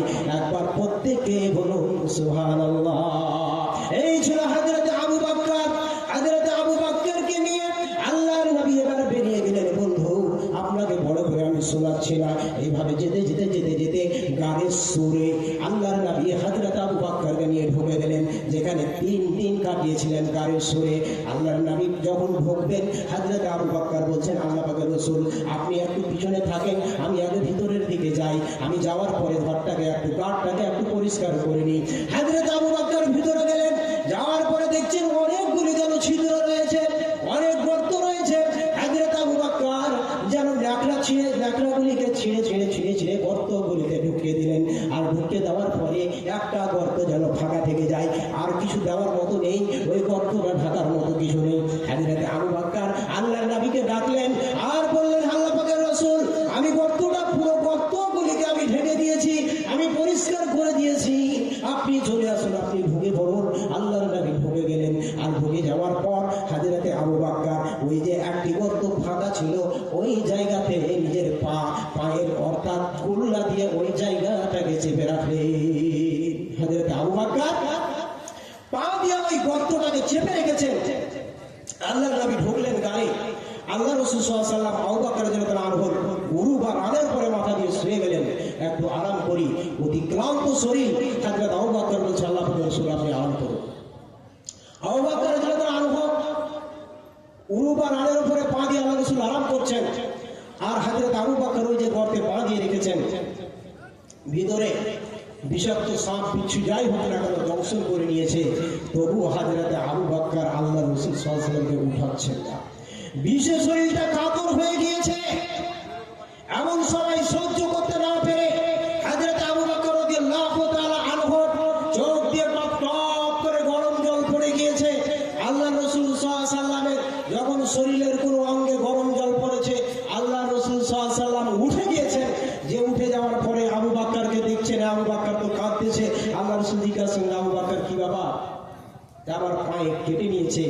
আল্লাহ রাসূল সাল্লাল্লাহু আলাইহি ওয়াসাল্লাম তিনি তিনার থুতু মোবারক সেখানে লাগিয়ে দিলেন। হযরত আবু বকর রাদিয়াল্লাহু আনহু সেই বিষ দূর হয়ে গেল। আপনাকে বলতেছি, এই হযরত আবু বকর রাদিয়াল্লাহু তাআলা আনহু রাসূল সাল্লাল্লাহু আলাইহি ওয়াসাল্লাম কষ্ট পাবেন বলে পুরো সাপের বিষ শরীরে ছড়িয়ে গিয়েছে। তারপরে হযরত আবু বকর রাদিয়াল্লাহু তাআলা আনহু আল্লাহর রাসূল সাল্লাল্লাহু আলাইহি ওয়াসাল্লামকে উঠাচ্ছেন না। রাসূল সাল্লাল্লাহু আলাইহি ওয়াসাল্লাম ঘুম থেকে জেগে গেলে কষ্ট পাবেন বলে আপনাকে বলতে চাইছি, সাহাবীরা রাসূল সাল্লাল্লাহু আলাইহি ওয়াসাল্লামকে কিভাবে ভালোবেসেছেন। বন্ধু, এবারে রাসূল সাল্লাল্লাহু আলাইহি ওয়াসাল্লাম মদিনা চলে গেলেন। আরো রাস্তাতে আরো কিছু করেছেন, আমি বলতে চাইছি না। মদিনা চলে গেলেন। এই মদিনা যাওয়ার পর হযরত আলী রাদিয়াল্লাহু তাআলা আনহু কয়েকদিন পরেই যখন মদিনা আসলেন, প্রত্যেকেরই একটা চিন্তা ভাবনা যে হযরত আলীকে তো আল্লাহ রাসূল সাল্লাল্লাহু আলাইহি ওয়াসাল্লাম সেই পীরার বিছানায় শুইয়ে এসেছেন, আলীর অবস্থাটা কি সেটা তো জানতে হবে। ফোন তো ছিল না, ফোন করে জেনে নেওয়া যাবে আলী কি খবর। তখন তো আমার ফোন ছিল না। হযরত আলী আসবেন, তারপরে খবরটা পাওয়া যাবে কি হচ্ছে। বন্ধুরা, আবার হযরত আলী যখন মদিনা গেলেন, সাহাবীরা হযরত আলীকে ঘিরে ধরেছে। মদিনার আনসারীরা হযরত আলীকে ঘিরে ধরেছেন। ঘিরে ধরে বলতেন, হযরত আলীকে বলুন, নবীজি যেদিন আপনাকে তিনার বিছানাতে শুইয়ে দিয়ে চলে আসলেন, ওই রাত্রে কি হয়েছিল আপনি বলুন। হযরত আলী বলছেন, এতটাই নিদ্রায় নিদ্রিত ছিলাম, এতটাই ঘুম আমাকে চেপেছিল, বাকি রাত্রিতে কি হয়েছে আমি কিছুই জানি না, বাকি রাত্রির খবর আমি কিছুই বলতে পারবো না। সাহাবীরা হযরত আলীকে বলছেন, আপনি কি পাগল হয়ে গেছেন? এরকম কথা বলছেন। শত্রুরা বাড়িটা ঘেরাও করে রেখেছে, আর আপনি ওই সময় গভীর নিদ্রায় নিদ্রিত ছিলেন। এটা তো পৃথিবীর কেউ মেনে নিতে পারবে না, কারণ শত্রু বাহিনী তো আপনার প্রতি ধাওয়া করবে, এটাই স্বাভাবিক। হযরত আলী বলছেন সাহাবীদের দিকে লক্ষ্য করে, আপনারা বলুন তো দেখি, আমার নবীজি জীবনে কোনোদিন কি মিথ্যা কথা বলেছে? সাহাবীরা বলছেন, না না, কোনোদিন মিথ্যা কথা বলেননি। হযরত আলী বলছেন, আল্লাহর নবী যখনই বলেছেন যে আলী রে, এই মালগুলো বন্টন করে দিয়ে তুমি মদিনায় চলে আসবে, তখনই আমি বুঝে নিয়েছি এই কাফের মুশরিকদের দলেরা, এরা যতই বাড়ি বেষ্টন করে রাখুক না কেন, যতক্ষণ পর্যন্ত আমার মরণ হবে না, এই কাফের মুশরিকের দলেরা মারতে পারবে না, যতক্ষণ আমি মদিনায় গিয়ে নবীর সঙ্গে সাক্ষাৎ না করেছি। দেখুন কেমন সাহাবীদের প্রেম, বাড়ি বেষ্টন করে রেখেছে, নির্দ্বিধায় ঘুমাচ্ছেন, কোনো টেনশন নেই। এখন আমাকে আপনাকে যদি বলা হয় যে এটা ডাকাতের বাড়ি, এর বাড়ির ভিতরে তোমাকে থাকতে হবে। রাত্রে যদি একটু এদিক ওদিক কিছু হুড়ুস করে তাহলে ঘুম ভেঙে যাবে। ভাঙবে না ভাই? জি, ঘুম ভেঙে যাবে। যে এই ব্যাপার হয় না, চলে আসলো নাকি, গেট তো লাগা আছে, কোনটা দিয়ে ঢুকলো, এইরকম চিন্তা ভাবনা চলবে। কিন্তু রাসূল সাল্লাল্লাহু আলাইহি ওয়াসাল্লামের সাহাবীদের এইরকম কোনো চিন্তা ভাবনাই ছিল না, কোনোই না, কোনো চিন্তা ভাবনা নেই। রাসূল বলে দিয়েছেন মানে কি, রাসূলের প্রতি একটা বিশ্বাস অবশ্যই আছে। আল্লাহর রাসূল বলে দিয়েছেন, আর দেরি করা যাবে না। বন্ধুরা আমার, জঙ্গে উহুদের মাঠ আমরা জানি, উহুদ হচ্ছে ইসলামের দ্বিতীয় যুদ্ধের নাম হচ্ছে উহুদ যুদ্ধ। এই উহুদ নামক যুদ্ধে মুসলমানেরা সেই যুদ্ধে জয়লাভ করতে পারেনি একটা ভুলের কারণে। নবীজি 50 জন সাহাবাকে বলেছিলেন, তোমরা পর্বতের উপরে থাকবে, যতক্ষণ পর্যন্ত আমি তোমাদেরকে নেমে আসতে বলবো তোমরা নেমে আসবে না। সাহাবীরা একটা ভুল করেছিলেন, যখন দেখলেন যে গানিমতের মালগুলি আফগাতে লেগেছে সাহাবীরা, মানে যুদ্ধ শেষ হয়ে গেল, কাফেরেরা জয়লাভ করতে পারেনি, পরাজয় ঘটে গিয়েছে, যুদ্ধ এখন শেষ, আমরা আর কি করব, উপরে থেকে গানিমতের মালগুলি আমরা এখন যাই, গানিমতের মালগুলি বাকি সাহাবীদের সাথে সাথে উঠাবো, এই বলে তারা নেমে গেলেন। আর কাফেরেরা পিছন দিক থেকে আবার ধাওয়া করে দিল। বন্ধুরা আবার ওই জঙ্গে উহুদের মাঠে নবী মুহাম্মদ রাসূলুল্লাহ সাল্লাল্লাহু আলাইহি ওয়াসাল্লাম, আল্লাহর নবীর দণ্ডায় মোবারক শহীদ হয়েছিল। আল্লাহর নবী উহুদের মাঠে যতটাই ব্যথা পেয়েছিলেন, যতটা কষ্ট পেয়েছিলেন, অন্য কোনো মাঠে পাননি। বন্ধুরা আমার, আপনাকে আমি দেখাতে চাইছি রাসূলকে সাহাবীরা কতটা ভালোবেসেছেন। ওই উহুদের মাঠে একজন মহিলা তার স্বামী গিয়েছে যুদ্ধের মাঠে, তার সন্তান গিয়েছে যুদ্ধের মাঠে, তার ছেলে গিয়েছে, তার ভাই গিয়েছে যুদ্ধের মাঠে। ওই মহিলার কানে যেন কে খবর দিয়ে দিয়েছে উহুদের মাঠে এইরকম অবস্থা, এই করুণ অবস্থা যেন খবর পেয়ে গিয়েছে, যেন খবরকে এভাবে রটিয়ে দিয়েছে যে নবী মুহাম্মদ রাসূলুল্লাহ সাল্লাল্লাহু আলাইহি ওয়াসাল্লামকে হত্যা করে দেওয়া হয়েছে, এরকম একটা খবর যেন রটে গিয়েছে। ওই মহিলার কানে যেন খবর পৌঁছেছে, দ্রুত বেগে একেবারে দ্রুত গতিতে ছুটতে আরম্ভ করেছে উহুদ প্রান্তের দিকে, উহুদের দিকে ছুটে আসছে একেবারে দ্রুত বেগে। কারণ উহুদের মাঠের অবস্থা জানতে হবে, তার জন্য নয়, বিশ্বনবীর জন্য তিনি ছুটে আসছেন। বাড়ি থেকে একেবারে বের হয়েছে, আস্তে আস্তে পুরো একজন লোকের সাথে দেখা হয়েছে। এমন সময় মহিলা জিজ্ঞাসা করছেন, বলো রে উহুদের মাঠের খবর কি, আমার নবী কেমন আছেন? বলছেন, ও মহিলা, তোমার স্বামী যে যুদ্ধের মাঠে শহীদ হয়ে গিয়েছে, তোমাকে গিয়ে খবর নাই? মহিলা বলছেন, আমার স্বামী শহীদ হয়ে গিয়েছে, ঠিক আছে, একবার আমাকে বলে দাও আমার রাসূল কেমন আছে। এইভাবে করে মহিলা জানতে আছেন, আগে চলতে আছেন, দৌড়াতে আছেন, আরো একজন সাহাবীর সাথে দেখা, আরো একজন লোকের সাথে দেখা, বা ওই সমস্ত জিজ্ঞাসা করছেন, আমার নবী কেমন আছে, একটু বলে দিন, আমার নবী কি বেঁচে আছেন, আমার নবী কেমন আছেন। আবার খবর দেওয়া হচ্ছে, তোমার ভাই যুদ্ধের মাঠে শহীদ হয়েছে। আবার দৌড়াতে আরম্ভ করেছে।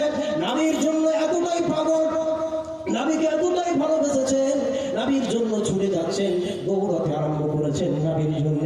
আবার কিছুটা দূর যাওয়ার পরে আবার যেন তাকে কেউ খবর জানিয়ে দিল, তোমাকে কি খবর নেই, তোমার কলেজার টুকরা সন্তান, যাকে তুমি পেটে লালন ধারণ করেছিলে, যাকে তুমি নির্দিষ্ট সময় পর্যন্ত দুধ পান করিয়েছিলে, তাকে তুমি মানুষ করেছ, লালন পালন করেছ, ওই সন্তান তোমার যুদ্ধের মাঠে শহীদ হয়ে গিয়েছে।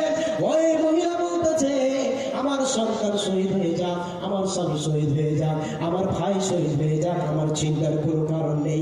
অতএব আমি বিশ্বনবী মুহাম্মদ রাসূলুল্লাহ সাল্লাল্লাহু আলাইহি ওয়াসাল্লামের ব্যাপারে তোমার কাছে জানতে চাইছি, আমাকে সেটা বলে দাও। মহিলা ছুটতে আরম্ভ করলেন, যেতে যেতে যেতে যেতে উহুদের মাঠে পৌঁছে গেলেন। উহুদের মাঠে যাওয়ার পরে দেখছেন আল্লাহর নবীকে সাহাবীরা যেন ঘিরে রেখেছে। ওই মহিলা সেখানে গিয়ে পৌঁছে গেলেন। আর পৌঁছে যাওয়ার পর ওই মহিলা সেখানে পৌঁছে গিয়ে সাহাবীরা ঘিরে রেখেছেন, ওই জায়গাতে গিয়ে ঢুকে গেলেন। যাওয়ার পরে নবীজিকে দেখছেন, আর দেখার পরে যেন এই মহিলা বলছেন, কুল্লু মুসিবাতিন বা'দাকা দালাল, আর আমার কোনো মুসিবত নেই, আর আমার কোনো চিন্তা নেই, আমি নবীকেও দেখে নিয়েছি, নবীজি ঠিক আছেন, আমার নবীজি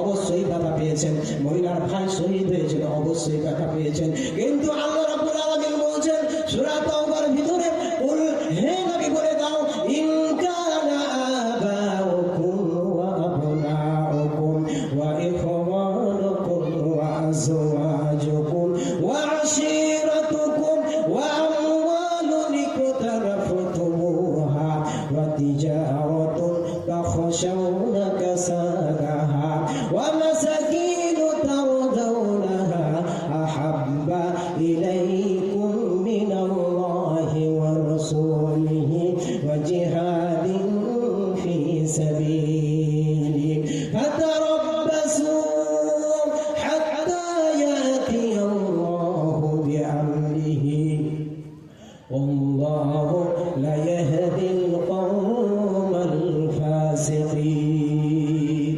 আমার আল্লাহ বলছেন হে নবী বলে দাও, কুল হে নবী বলে দাও, ইন কানা আবাউকুম তোমাদের পিতার মহব্বত, ওয়া আবনাউকুম তোমাদের সন্তান সন্ততির মহব্বত, ওয়া ইখওয়ানুকুম তোমাদের ভাইয়ের মহব্বত, ওয়া আজওয়াজুকুম তোমাদের স্ত্রীদের মহব্বত, ওয়া আজওয়াজুকুম তোমাদের স্ত্রীদের মহব্বত, ওয়া আশীরাতুকুম তোমাদের নিকটাত্মীয়ের মহব্বত, ওয়া আমওয়ালুন ইকতারাফতুমুহা আর তোমাদের মানে অর্জিত সম্পদের মহব্বত, ইকতারাফতুমুহা ওয়া তিজারাতুন তাখশাউনা কাসাদাহা আর ব্যবসা বাণিজ্যের মহব্বত, যেই ব্যবসায় ক্ষতি হয়ে যাবে এরকম চিন্তা ভাবনা তুমি করো, ভয় করে এর মহব্বত।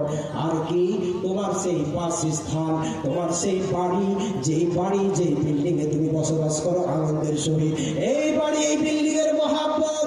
আমার আল্লাহ বলছেন ওয়া তাখশাউনা কাসাদাহা ওয়া মাসাকিন তারদাউনাহা আহাব্বা ইলাইকুম মিনাল্লাহি ওয়া রাসূলিহি ওয়া জিহাদিন ফি সাবিলি।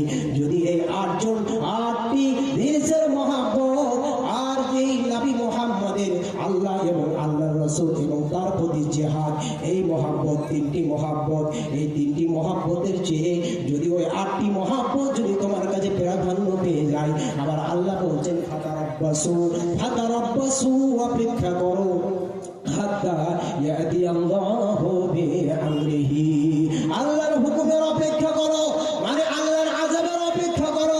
যদি তোমার মনের দাড়িটাকে স্থির করে দাও, আটটা মহব্বতকে একদিকে চাপিয়ে দাও, বাবার মহব্বতকে চাপিয়ে দাও, তোমার মানে ছেলের মহব্বতকে চাপিয়ে দাও, ভাইয়ের মহব্বতকে চাপিয়ে দাও, স্ত্রীর মহব্বতকে চাপিয়ে দাও, তোমার সেই ব্যবসা বাণিজ্যের মালের মহব্বতকে চাপিয়ে দাও, তোমার অর্জিত সম্পদের মহব্বতকে চাপিয়ে দাও, তোমার বাসস্থানের মহব্বতকে চাপিয়ে দাও, তোমার নিকটাত্মীয়ের মহব্বতকে তুমি একদিকে চাপিয়ে দাও, আর একদিকে আল্লাহর রাসূল সাল্লাল্লাহু আলাইহি ওয়াসাল্লামের মহব্বত, আল্লাহর মহব্বত আর জিহাদের মহব্বত এইদিকে একদিকে চাপিয়ে দাও। আর চাপিয়ে দেওয়ার পরে তুমি তোমার মনের গাড়িটাকে স্থির করো। স্থির করার পর তুমি একবার দেখো, এই তোমার গাড়ি মনের গাড়িটা দিকে একবার ভেবে দেখো তোমার মন কোন দিকে যাচ্ছে। যদি তিনটির দিকে না গিয়ে আটটার দিকে যদি চলে যায়, আমার আল্লাহ বলছেন ফাতারাব্বাসু অপেক্ষা করো আল্লাহর আযাবে।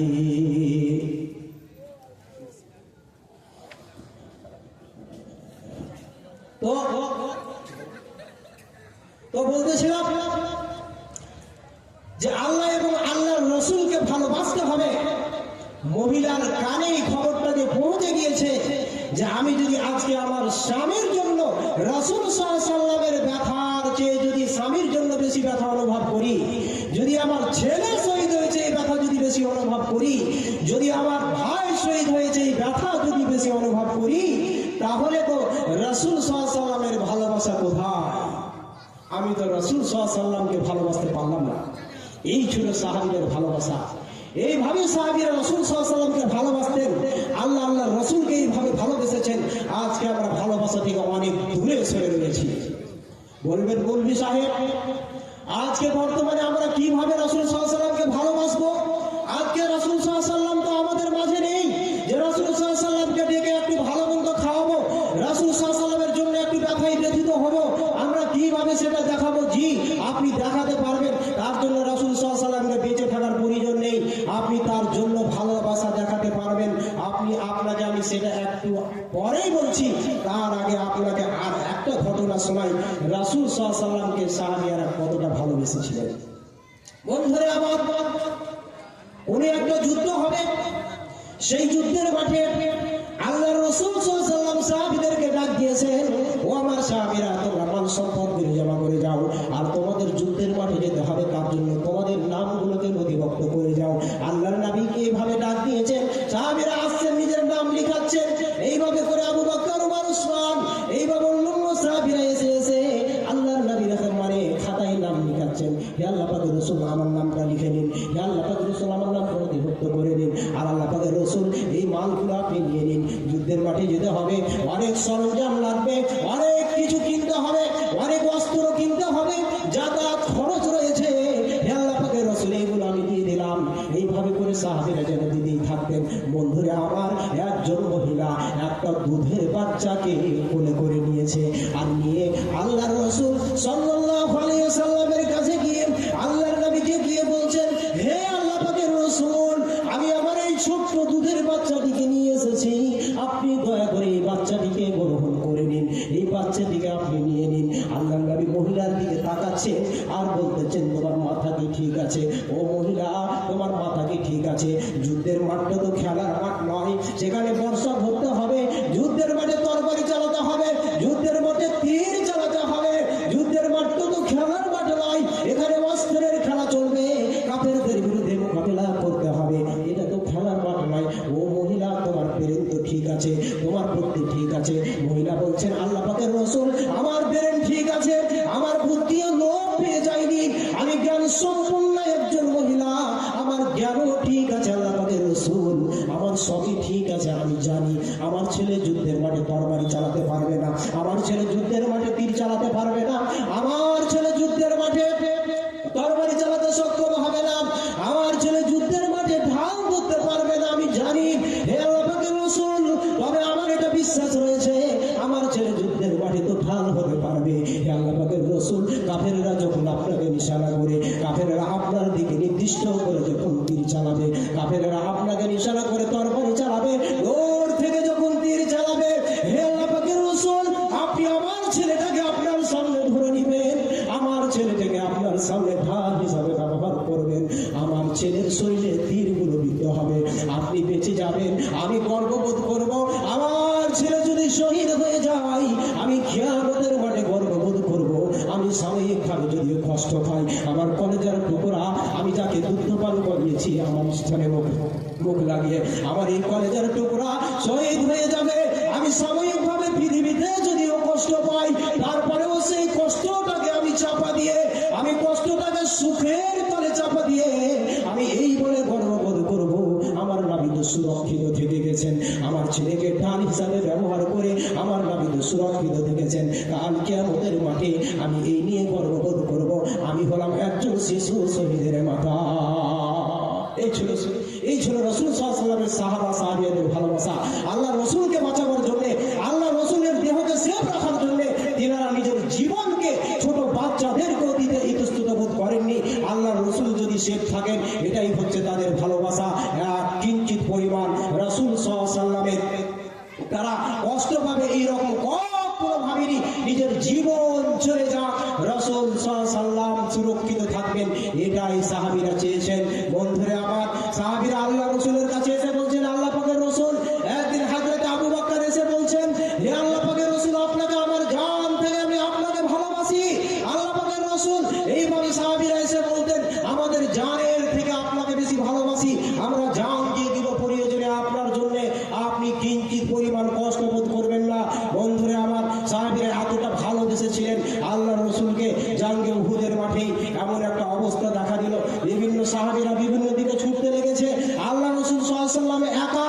এমন সময় হযরত আবু তালহা রাদিয়াল্লাহু তাআলা আনহু আল্লাহ রাসূল সাল্লাল্লাহু আলাইহি ওয়াসাল্লামের সামনে দাঁড়িয়ে গিয়েছেন, আর দাঁড়িয়ে গিয়ে বলছেন, হে আল্লাহ পাকের রাসূল, আমি আপনার সামনে দাঁড়িয়ে গেলাম, যত তীর আসবে, আমি আবু তালহার বুকে সমস্ত তীর লাগবে, আমি আপনার সামনে দাঁড়িয়ে গিয়েছি, যত তীর লাগবে আমার শরীরে লাগুক, আমি আপনার শরীরে একটা তীর আমি লাগতে দেব না, আমি ঢাল হিসাবে আপনার সামনে দাঁড়িয়ে থাকবো। এই ছিল ভালোবাসা। এই আবু তালহাই উহুদ যুদ্ধের মাঠেই আল্লাহ রাসূল সাল্লাল্লাহু আলাইহি ওয়াসাল্লাম উঠবেন একটু উপর দিকে, পাহাড়ের দিকে, একটু উঁচু জায়গাতে উঠবেন, উঠতে পারছেন না। এই আবু তালহা বলছেন, আল্লাহ পাকের রাসূল, আমি শুয়ে গেলাম, আপনি আমার বুকে পা দিয়ে আপনি উপর দিকে উঠে যান। আল্লাহ রাসূল সাল্লাল্লাহু আলাইহি ওয়াসাল্লাম এই আবু তালহার বুকে পা দিয়ে উঠেছিলেন উপরের দিকে। সাহাবীরা নিজের জানকে কুরবান করে দিয়েছেন আল্লাহ রাসূল সাল্লাল্লাহু আলাইহি ওয়াসাল্লামের জন্য, এক কিঞ্চিত পরিমাণ পিছু পা হননি। আজকে আপনি আমি যদি রাসূল সাল্লাল্লাহু আলাইহি ওয়াসাল্লামকে ভালো না বাসি, রাসূল সাল্লাল্লাহু আলাইহি ওয়াসাল্লামের রীতি অনুযায়ী না চলি, রাসূল সাল্লাল্লাহু আলাইহি ওয়াসাল্লামের আদর্শকে যদি বাস্তবায়ন না করি, তাহলে এত লক্ষ লক্ষ টাকা জালসা করে কোনো লাভ হবে না। আপনি নিজেকে পরিবর্তন করতে শিখুন, আপনি রাসূল সাল্লাল্লাহু আলাইহি ওয়াসাল্লামকে ভালোবাসুন, আল্লাহকে ভালোবাসুন, আপনার অন্তরে ভালোবাসা রাখুন, আর নিজের জীবনে সঠিক পথটাকে বেছে নিন, রাসূলের আদর্শ মোতাবেক জীবন যাপন করুন, তাহলে আপনার সেই কবরের উন্নতি গল্পে জালসা সাকসেসফুল হবে। বলতেছিলাম, বলবেন মৌলভী সাহেব, কি করে আজকে রাসূল সাল্লাল্লাহু আলাইহি ওয়াসাল্লামের ভালোবাসা আমরা দেখাবো? কি করে রাসূল সাল্লাল্লাহু আলাইহি ওয়াসাল্লামকে আমরা ভালোবাসবো? রাসূল তো বেঁচে নেই, আজকে কি করে আমরা সেটা দেখাবো? জি, আপনাকে ওইভাবেই দেখাতে হবে। আল্লাহ রাসূল সাল্লাল্লাহু আলাইহি ওয়াসাল্লাম বলেছেন, মান আহাব্বা সুন্নতি ফাকাদ আহাব্বানি ওয়া মান আহাব্বানি কানা মাইয়া ফিল জান্নাহ। আল্লাহ রাসূল সাল্লাল্লাহু আলাইহি ওয়াসাল্লাম বলেছেন, মান আহাব্বা সুন্নতি, যে ব্যক্তি আমার সুন্নাতকে ভালোবাসলো, ফাকাদ আহাব্বানি, সে স্বয়ং নবী মুহাম্মদ রাসূলুল্লাহ সাল্লাল্লাহু আলাইহি ওয়াসাল্লামকে ভালোবাসলো। ওয়া মান আহাব্বানি কানা মাইয়া ফিল জান্নাহ, আর যে আমাকে ভালোবাসলো তার ঠিকানা হবে জান্নাতের ভিতরে, অর্থাৎ সে আমার সাথেই জান্নাতের ভিতরে থাকবে। বন্ধু, আপনাকে বলতেছি, রাসূল সাল্লাল্লাহু আলাইহি ওয়াসাল্লামের সুন্নাতকে আপনি বাস্তবায়ন করুন। আজকে দেখা যায় বর্তমানের মুসলমান রাসূল সাল্লাল্লাহু আলাইহি ওয়াসাল্লামের সুন্নাতকে, এরা সুন্নাতকে জবাই করে দিচ্ছে, এরা সুন্নাতকে বাস্তবায়ন করে না। আজকে দেখুন, আল্লাহ রাসূল সাল্লাল্লাহু আলাইহি ওয়াসাল্লাম বলে দিয়েছেন, তোমরা তোমাদের দাড়িকে ছেড়ে দাও, মোচকে তোমরা গোঁফকে ছোট করো, আর তোমরা তোমাদের দাড়িকে ছেড়ে দাও। কিন্তু আজকে আমরা কি করি ভাই? দাড়ি ছেড়ে ফেলি, মোচকে ছেড়ে দিচ্ছি, পুরোপুরি উল্টা। রাসূলের সুন্নাতের সাথে কোনো সম্পর্ক নেই, পুরোটাই বিপরীতে যাচ্ছে আমাদের। আপনি দেখুন, বর্তমানে পৃথিবীতে অনেক মানুষ পাবেন, আল্লাহ রাসূল সাল্লাল্লাহু আলাইহি ওয়াসাল্লাম কঠোর ভাবে বলেছেন, মা আসফালা মিনাল কাবাইনা মিনাল ইজারি ফাহুয়া ফিন্নার। আল্লাহ রাসূল সাল্লাল্লাহু আলাইহি ওয়াসাল্লাম বলেছেন, ও পুরুষেরা শুনে নাও, তোমরা খবরদার তোমাদের লুঙ্গি বা পায়জামাকে তোমাদের টাকনুর নিচে পরিধান করবে না, এর নিচে যেন না নামে। এই যে দেখছেন না পায়জামা রয়েছে, এরকম ভাবে আপনাকে রাখতে হবে। আল্লাহ রাসূল বলছেন, যেই ব্যক্তি, যেই পুরুষ তার লুঙ্গি, প্যান্ট, পায়জামাকে টাকনুর নিচে ঝুলিয়ে রাখবে, আল্লাহ রাসূল সাল্লাল্লাহু আলাইহি ওয়াসাল্লাম বলেছেন, কাল কিয়ামতের মাঠে ওইটুকু জাহান্নামে জ্বলবে, ওইটুকু জাহান্নামে জ্বলবে, বাকিটুকু কি জান্নাতে থাকবে? জাহান্নামের আযাব কেমন? আল্লাহ রাসূল সাল্লাল্লাহু আলাইহি ওয়াসাল্লামের চাচা আবু তালিব, সে ইসলাম কবুল করেনি। আল্লাহ রাসূল সাল্লাল্লাহু আলাইহি ওয়াসাল্লাম মুমূর্ষ অবস্থায় গিয়ে চাচার কাছে বারবার অনুনয় বিনয় করে বলছেন, চাচা একবার শুধু কালেমাটা পড়ে নেন, তারপরে বাকিটুকু আমি কিয়ামতের মাঠে ডেকে নিব। আবু তালিব পৃথিবীর বুকে রাসূল সাল্লাল্লাহু আলাইহি ওয়াসাল্লামের মা, বাবা, তারপরে দাদুর মাথে হাতে ছিলেন। এরা চলে যাওয়ার পরে এই আবু তালিব নিজের ছেলে হযরত আলী রাদিয়াল্লাহু তাআলা আনহুর থেকে রাসূল সাল্লাল্লাহু আলাইহি ওয়াসাল্লামকে বেশি ভালোবেসেছিলেন। যখন কাফের মুশরিকের দলেরা এসে আবু তালিবের কাছে কমপ্লেন জানিয়েছিল যে আপনার ভাতিজাকে নিষেধ করুন, আপনার ভাতিজা আমাদের এই মূর্তি পূজা ছেড়ে দিয়ে এক আল্লাহর পূজা করতে বলছে, এক আল্লাহর ইবাদত বান্দেগি করতে বলছেন, আপনি কি করুন, সেই মোহাম্মদকে আপনি নিষেধ করুন। আবু তালিব সেই দিন উচ্চ স্বরে বলেছিলেন, আমার ভাতিজা যা করছে করতে দাও, তোমরা খবরদার আমার ভাতিজার শরীরে এক কিঞ্চিত পরিমাণ দাগ দেবে না। আমার ভাতিজা যা করছে করুক, আমার ভাতিজা তো তোমাদের কোনো ক্ষতি করেনি, আমার ভাতিজা তোমাদের তো গালি দেয়নি, আমার ভাতিজা তোমাদের উঁচু নিচু কথা তো বলেনি, আমার ভাতিজা তার দিন প্রচার করে, এক আল্লাহর কথা বলে। এই আবু তালিবকে আল্লাহ রাসূল ওই মুমূর্ষ অবস্থায় গিয়ে বারবার বলছেন, চাচা একবার শুধু কালেমাটা পড়ে নিন। আর ওইদিকে উতবা উতাইবা